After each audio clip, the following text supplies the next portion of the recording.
Hi friends, അപ്പോൾ ഇന്ന് നമ്മൾ ഉണ്ടാക്കുന്നത് ഫ്രഞ്ച് ഫ്രൈസ് ആണ്. നമ്മൾ ബ്രോസ്റ്റൊക്കെ വാങ്ങുമ്പോൾ കിട്ടുന്ന ഉരുളക്കിഴങ്ങ് പൊരിയില്ലേ, അതന്നെ കേട്ടോ സംഭവം. അപ്പോൾ ഇതിന് ഞാൻ ഉപയോഗിക്കുന്നത് ഞാനൊരു മുമ്പൊരു വീഡിയോ ഇട്ടിരുന്നില്ല, ഒരു ഫിഷ് നഗറ്റ്സ് ഉണ്ടാക്കുന്നത്.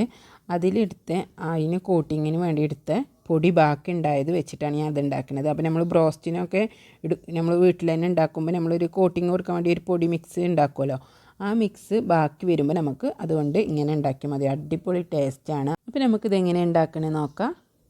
അപ്പോൾ ഞാനിവിടെ 3 ഉരുളക്കിഴങ്ങ് വെച്ചിട്ടാണ് ഉണ്ടാക്കുന്നത്. അപ്പോൾ നമ്മൾ എടുത്ത ഉരുളക്കിഴങ്ങിൻ്റെ തൊലിയൊക്കെ ഒന്ന് കളഞ്ഞ് വൃത്തിയാക്കി എടുക്കുക.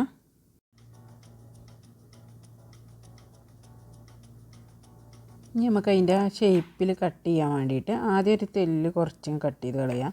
എന്നിട്ട് ഇങ്ങനെ നമ്മൾ ഉരുളക്കിഴങ്ങ് കുറച്ച് കനത്തിൽ, നല്ല കട്ടിയിലും വേണ്ട, എന്നാൽ പറ്റ കനം കുറച്ചിട്ടല്ലാതെ ഇങ്ങനെ കട്ട് ചെയ്തെടുക്കുക. ഇനി നമുക്കതിനെ ഒന്നും കൂടെ ഇങ്ങനെ നീളത്തിലായിട്ടിങ്ങനെ കട്ട് ചെയ്തെടുക്കാം. നമ്മൾ ഫ്രഞ്ച് ഫ്രൈസ് വാങ്ങുമ്പോൾ കണ്ടിട്ടില്ലേ, അതുമാതിരി കട്ട് ചെയ്തെടുക്കാം.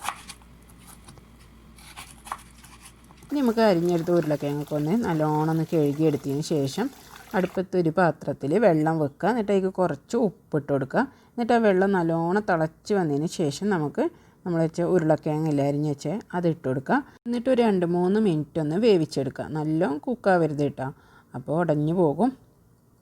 അപ്പോൾ 3 മിനിറ്റൊക്കെ വേവിച്ചതിന് ശേഷം നമുക്ക് അതിലത്തെ വെള്ളം ഒന്ന് ഊറ്റിക്കളയുക. ടിഷ്യൂ വെച്ചിട്ട് വേണമെങ്കിൽ ഇതിലത്തെ വെള്ളം ഒന്ന് ഇങ്ങനെ ഒപ്പിയെടുക്കുക. അതിലും ഈസി ആയിട്ട് നമുക്ക് ചെയ്യാൻ പറ്റുക, നമ്മൾ ഒരു കോട്ടൺ തുണി എടുക്കുക, എന്നിട്ട് അതുകൊണ്ട് ഇങ്ങനെ ഒപ്പിയെടുത്താൽ മതി. അതാകുമ്പോൾ പെട്ടെന്നാകും. ടിഷ്യൂ ആകുമ്പോൾ അതിന്മേൽ നനഞ്ഞാൽ ഇങ്ങനെ ഒട്ടും.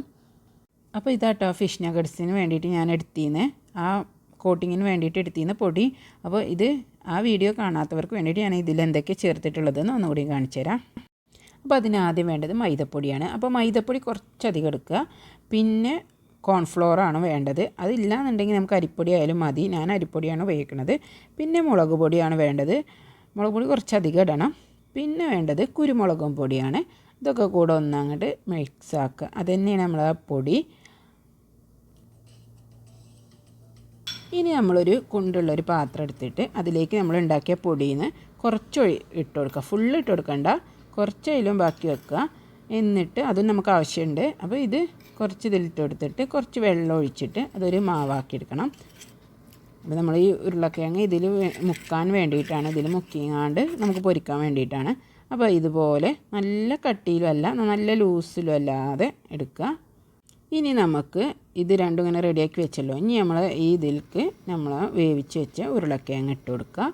എന്നിട്ടൊന്നിങ്ങനെ മുക്കിയെടുക്കുക. മുക്കിയെടുത്തതിന് ശേഷം ഇങ്ങനെ അതിൽ അങ്ങനെ ഒറ്റാനുള്ളതൊക്കെ ഇങ്ങനെ ഒറ്റിച്ച് കളഞ്ഞങ്ങാണ്ട് നമ്മൾ ഈ പൊടിയിലേക്ക് വെച്ച് കൊടുക്കുക. എന്നിട്ട് ആ പൊടി ഒന്നിങ്ങനെ തട്ടിയെടുക്കുക. എന്നിട്ട് നമുക്ക് പൊരിച്ചെടുക്കാൻ വേണ്ടത്. അപ്പോൾ ഇതുപോലെ ബാക്കിയുള്ളതൊക്കെ ചെയ്തെടുക്കുക.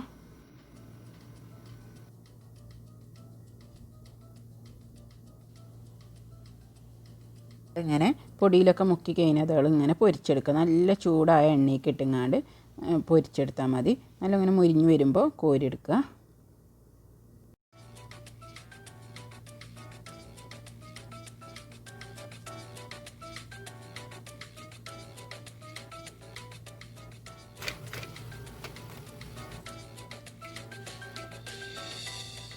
അപ്പോൾ നമ്മളൊക്കെ പൊരിച്ചെടുത്തിട്ടുണ്ട്. തൂമും ഉണ്ടാക്കിയിട്ടുണ്ട്. അപ്പോൾ തൂമിൽ ഇങ്ങനെ മുക്കി കഴിക്കണം, ചൂട് കൊടുക്കനെ തന്നെ കഴിക്കണം. അപ്പോഴൊക്കെ നല്ല ടേസ്റ്റ്.